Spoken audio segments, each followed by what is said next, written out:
welcome back to the channel. Today I'm going to show 5 iPhone apps that you can use for free. These apps are must-haves for me, and although some of these apps do have a paid option, I'm only going to be showcasing functions that you can achieve with the free tier. Let's start with Splitwise, the app that simplifies expense splitting.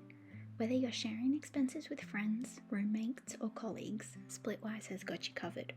All you need to do is input an expense and note who paid for the expense and how you plan on splitting it. It combines all the tracked expenses to calculate who owes who money at the end and how much. Something I love about this is that it's cross-platform, so it doesn't even matter if your friends don't have an iPhone. Click the Settle Up function when you're ready to pay, and Splitwise will tell you how much you owe or how much you should be getting back from friends. Next up is Calendars by Readle.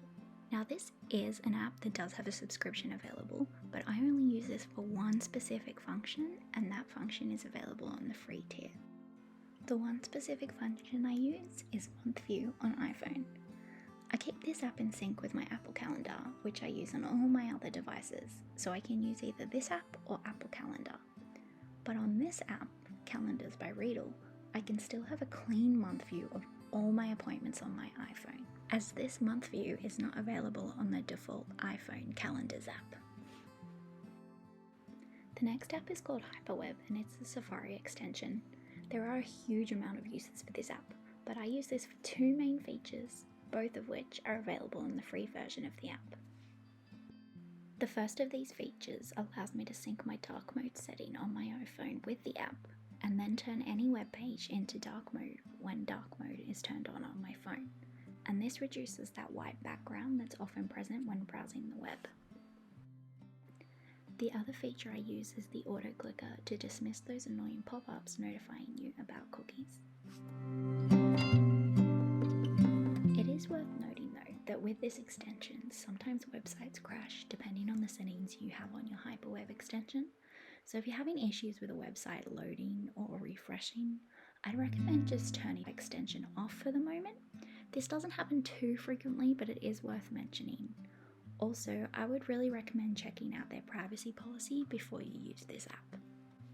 The next app I have for you is OneSec, and again, we're only going to be focusing on the free features of this.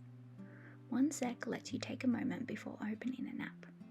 It's more effective than the standard Apple screen time limits that you set on your phone because you can't just ignore this one. You set it up using Apple shortcuts, and there's an easy to follow guide within the app that tells you how to do this. Here I am doing it now, and it only took me a few minutes to do. Whenever you open a target app, it pauses a moment and tells you to take a breath, presents you with how many times you've attempted to open the app in the last day, and gives you a choice if you still want to continue to the app or not. If you select no, it takes you straight out of the app. The paid option gives you a few more things that you can do instead of taking a breath, but I find that just the free version is sufficient for me. The next app is TickTick, which is a popular choice of to-do manager. Again, I only use it for one specific function, and that function is available in the free tier. I use the widget on my home screen as my to-do list. I often use to-do lists as a brain dump space or to plan my day and to reduce stress and increase my motivation. The widget that they have sits in plain sight and is my favorite way to quickly view my tasks for the day. Something about the clean, simple layout provides clarity for me. Finally, sitting on my home screen are two useful shortcuts. They're not exactly apps, but they sit on my home screen and are handy links.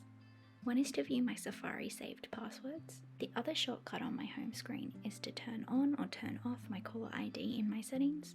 I find this normally very fiddly to get to, so having this shortcut there saves me a lot of time and is super convenient. That's all for today's video. Let me know if you're going to use any of these in the comments below, and see you next time.